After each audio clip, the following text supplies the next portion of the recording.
যাদের বয়স বেড়ে যায় তারা নিজেদের বয়স লুকানোর জন্য অন্যকে এমন কিছু বলে, সম্বোধন করে বসে, সেটা শোনার পর তুমি হাসবে না কাঁদবে কিছুই বুঝতে পারবে না।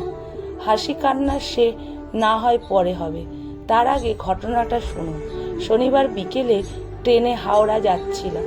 57-58 বছরের এক যুবক, উনি নিজেকে যুবক বলেই মনে করেন, আমার মুখোমুখি বসেছিলেন। হঠাৎ করেই আমাকে জিজ্ঞেস করলেন, আচ্ছা কাকু, হাওড়া থেকে সল্টলেক যাওয়ার জন্য কত নম্বর বাস যায় বলতে পারেন?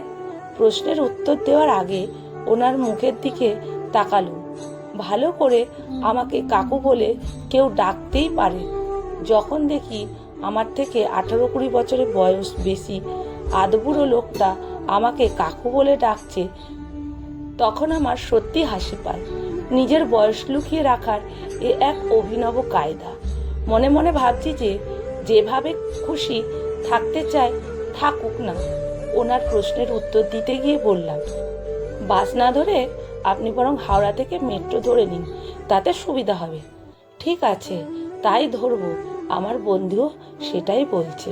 কিছুক্ষণ পর আবার জিজ্ঞেস করলো, আপনি যাবেন কোথায় কাকু?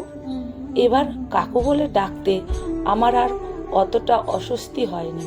আমি ধরেই নিয়েছি কাকুটা একটা সম্বোধন মাত্র। বললাম, আমি হাওড়া যাব। তারপর এটা সেটা নিয়ে আমার সাথে গল্প জুড়লেন। কিছুক্ষণ পর আমার অপর দিকের সিট থেকে 3 জন উঠে দাঁড়ালো নামবে বলে। সামনেই দাঁড়িয়ে ছিল একটি কম বয়সী বিবাহিত মেয়ে। মেয়েটির বয়স বড় জোর 23 কি 24 হবে। নিজেকে যুবক ভাবা এই আধবুড়ো লোকটা মেয়েটিকে বলল, বৌদি, ওইদিকে সিট খালি হয়েছে, বসে পড়ুন। মেয়েটি ওই বুড়ো যুবকের মুখের দিকে এক ঝলক তাকিয়ে নিয়ে সিটে গিয়ে বসলো। বয়স্ক যুবক তখন বলে উঠল, সিট না পেলে বেশিক্ষণ দাঁড়িয়ে থাকা যায়?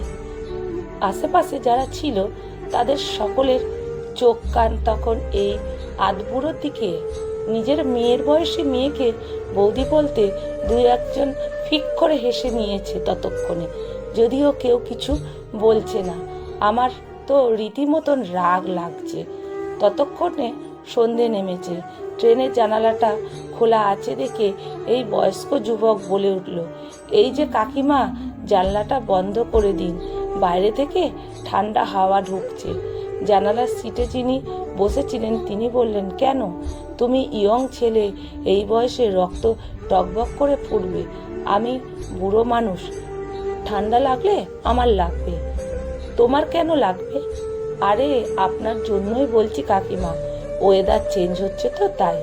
ঠিকই, ওয়েদার চেঞ্জ হচ্ছে, কিন্তু কিছু মানুষের বয়সটাও যে চেঞ্জ হয়েছে কিছুতেই বুঝতে চায় না ওরা। বাদ দাও সে কথা, আমাকে কাকিমা না বলে আমাকে বরং ঠাকুমা বলে ডাকো। কাকু মাকে কাকিমা বলে ডাকলে শুনতে খারাপ লাগে। একটু অবাক হয়ে জিজ্ঞেস করলো, কাকুর মা বলতে?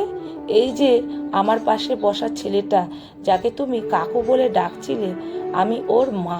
হিসেব মতন আমি তোমার ঠাকুমা। তুমি আমার নাতির বয়সী। বাচ্চা মানুষদের এরকম একটু ভুল হয়ে যায়, তাই একটু সংশোধন করে দিলাম। কলমে সরজিৎ ঘোষ, পাঠে অনিতা ভট্টাচার্য। ভিডিওটা যদি ভালো লেগে থাকে বন্ধুরা প্রচুর প্রচুর শেয়ার করবেন। আমার প্রণাম ও ভালোবাসা আপনাদের জন্য রইল।